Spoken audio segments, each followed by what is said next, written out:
कहने लगे बाबा,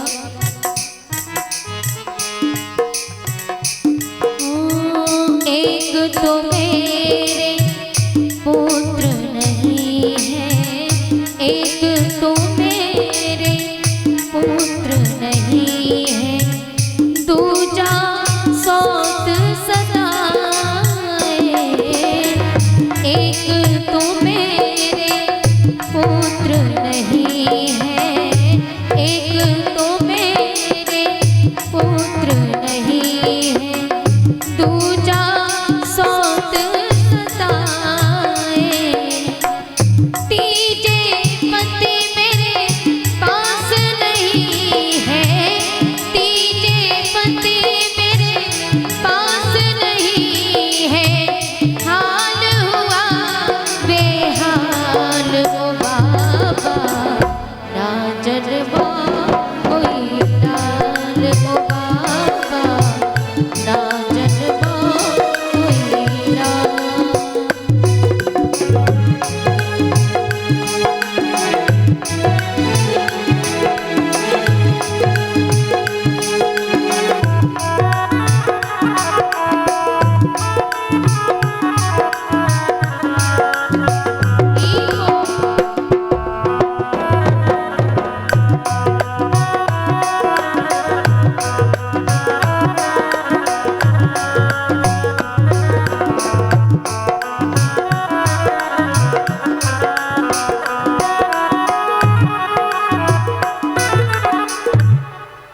आज मैया सुनीति रो रो करके सारा हाल सुनाती है। देवऋषि नारद ने कहा, पुत्री यदि ऐसी ही बात है तो जाओ, हम तुम्हें वरदान देते हैं, तुम्हारे बहुत सुंदर संतान होगी, लेकिन अपने प्राणों को न त्यागो। मैया सुनीति ने कहा, बाबा आप झूठ बोलते हो, आप झूठ बोल करके मुझे वापस लौटाना चाहते हो ताकि मैं अपने प्राणों को न त्यागूं। तो देवऋषि नारद ने कहा, देवी मोर बचन चाहे पड़े जाए फीका, संत वचन पत्थर कीली का। बोले हम संतों की वाणी कभी मिथ्या नहीं होती, मिथ्या माने झूठी। घर वापस जाओ। आज मैया सुनीति वही आस लेकर के अपने घर वापस लौट जाती। एक दिन महाराज उत्तानपाद अपनी सेना को साथ में लेकर के घोड़े पर शिकार सवार होकर के वन में आखेट खेलने के लिए जाते। जिस समय शिकार खेलने के लिए गए, आगे आगे राजा, पीछे सेना चल रही। महाराज को सारा दिन हो गया, संध्या होने को आई तो महाराज उत्तानपाद ने एक हिरण को देखा। महाराज उत्तानपाद हिरण का पीछा करने लगे। पीछा करते करते इतनी दूर निकल गए, पीछे पलट करके देखा तो सेना भी गायब हो जाती। आगे देखा तब तक हिरण भी अंतर ध्यान हो गया, माया भी हिरण था। महाराज को रात्रि हो जाती है तो सोचने लगे कि महलों में जाऊंगा तो काफी समय लगेगा, क्यों ना आज बड़ी रानी सुनीति के पास जाया जाए। तो महाराज उत्तानपाद मैया सुनीति के पास अर्धरात्रि के समय जिस समय पहुंचे, मैया सुनीति ने महाराज उत्तानपाद को देखा, चरणों में गिर गई। महाराज आज आप इस दुखिया के पास कैसे आए? महाराज उत्तानपाद नीचे सर झुकाए और कहा, प्रिय मैंने तो तुम्हें पहले ही समझाया था कि मेरा दूसरा विवाह ना करवाओ, लेकिन आज तुमने मेरी एक बात नहीं मानी, इसलिए तुम्हारी ये हालत हो गई है। मैया सुनीति महाराज उत्तानपाद को भोजन परोसती है, जौ की रोटी नमक से दी तो महाराज की आंखों में आंसू भर आए। मैया की जो हालत महाराज उत्तानपाद ने देखी तो महाराज की आंखें भर आती। सारी रात हो गई एक दूसरे से बातचीत करते करते। सुबह के 4 बजे तुम्हारा जो तानपाद दौड़े दौड़े महलों में जाते। सुरची ने दरवाजा बंद कर रखा था। महाराज जो तानपाद ने आवाज लगाई, दरवाजा नहीं खोला। सुबह जब सुरची सो करके उठ करके आई, देखा महाराज तानपाद को, तो कहने लगी कि महाराज मैं जानती हूँ कि सारी रात तुम कहाँ रहे। सारी रात हो गई मेरी सौत के पास रहे थे और सुबह होते ही चले आए। महाराज तानपाद ने कहा, क्रोध में आ गए और कहने लगे कि मुझे सारी रात हो गई यहाँ इंतजार करते करते। मैंने तुम्हें आवाज लगाई लेकिन तुमने दरवाजा नहीं खोला और उल्टा मुझे को दोष दे रहे हो। सुरची ने कहा, महाराज कोई बात नहीं। मैया सुनीति का गर्भ धारण हो जाता है, सुरची का भी गर्भ धारण हुआ। दोनों रानियों का गर्भ धारण होता है। तो दोनों धीरे धीरे समय व्यतीत होता गया। नवमास पर पुरोने के लिए आए। 9 महीने व्यतीत होने के लिए आते हैं, लेकिन सुरची के पास अनंत दासियां हैं और मैया सुनीति के पास कोई नहीं है, बड़ी दुखी है। लेकिन प्यारे, जिसका कोई नहीं होता उसका भगवान होता है। और ये सुख दुख तो आता जाता रहता है प्यारे। आज सुख है कल दुख आएगा, और दुख है तो सुख तो आएगा ही आएगा। लेकिन इस संसार में मैंने देखा है सबसे ज्यादा लोग अपने दुख से तो कम दुखी हैं, लेकिन दूसरे का सुख देख करके ज्यादा दुखी हैं।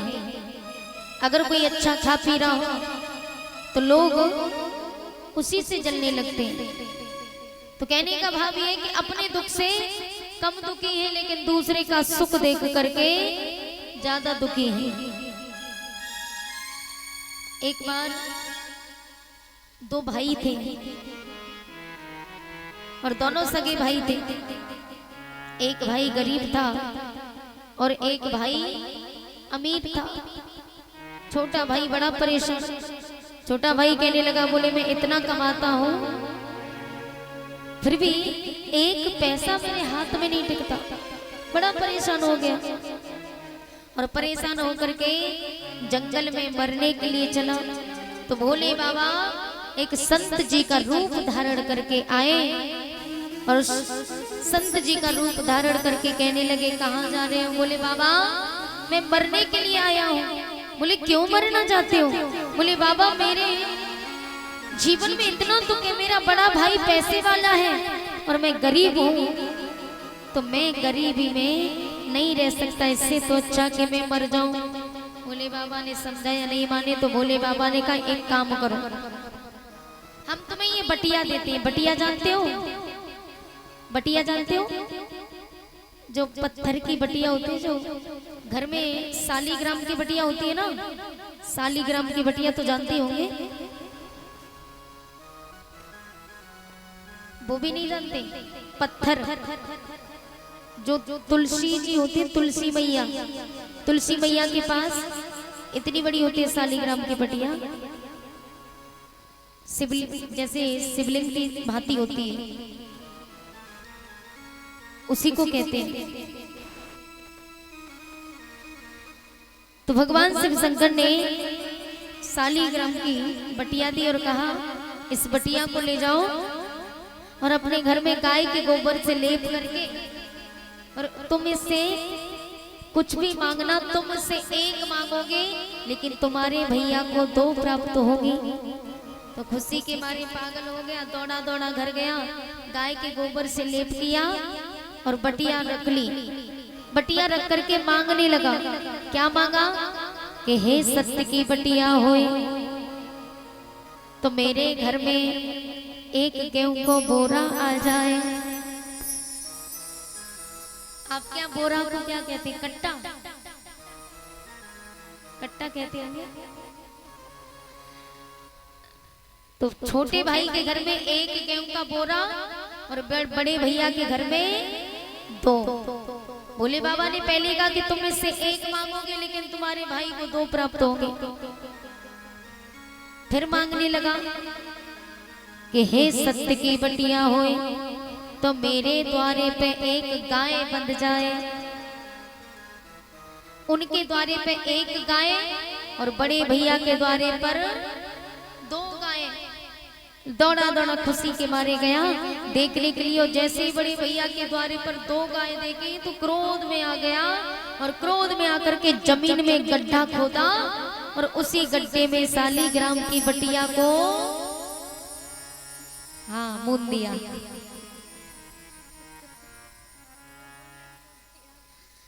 तो देखिए क्रोध में आकर के बटिया को जमीन में गाड़ने के बाद घोड़े पर सवार होकर के और गया नौकरी करने के लिए। घर में पत्नी को छोड़ गया, अब नौकरी करने के लिए गया। बोले इकट्ठा इतना कमा के ले जाऊंगा कि मेरा भाई देखता रह जाएगा।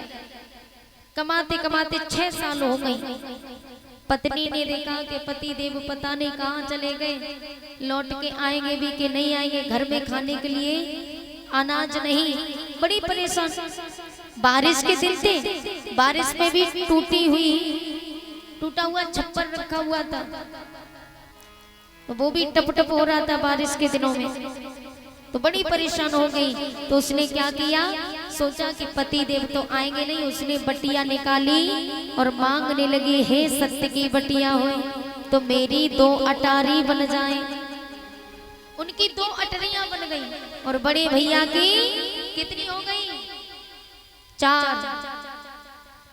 धीरे धीरे सब कुछ मांग लिया, आराम से जीवन व्यतीत होने लगा। अब जैसे ही पति देव नौकरी करके आए लौट के, और उन्होंने जैसे ही हवेली पे हवेली खड़ी देखी तो क्रोध में आ गए और आकर के सीधा पत्नी को पकड़ा और कहा, बोल तूने बटिया से कुछ मांगा? पत्नी रो करके कहने लगती, तो क्या करती, तुम तो परदेश चले गए, लेकिन मैंने कैसे दिनों को बिताया। पति देव तो क्रोध में थे ही। पति ने कहा, कहाँ है बटिया? तो बटिया निकाली और बटिया को आंगन में रख के मांगने लगे। क्या मांगा, हे सत्य की बटिया होए तो मेरे द्वारे पे एक कुआं बन जाए। उनके द्वारे पर एक कुआं बन गया और बड़े भैया के द्वारे पर कितने हो गए, 2। फिर मांगने लगे कि हे सत्य की बटिया होए तो मेरी एक आंख फूट जाए। उनकी एक आंख फूट गई और बड़े भैया की दोनों फूट गई। और जैसे ही आंखें मींजते हुए बाहर निकल के आए तो जो तुत्ते कुआं बने थे ना, 2 कुआं, जाकर के उसी कुएं में गिर गए।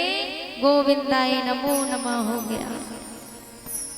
तो प्यारे कहने का भाव ये है कि संसार में लोग अपने दुख से तो कम दुखी हैं, लेकिन दूसरे का सुख देख करके ज्यादा दुखी हैं। बोलिए गोविंद भगवान की।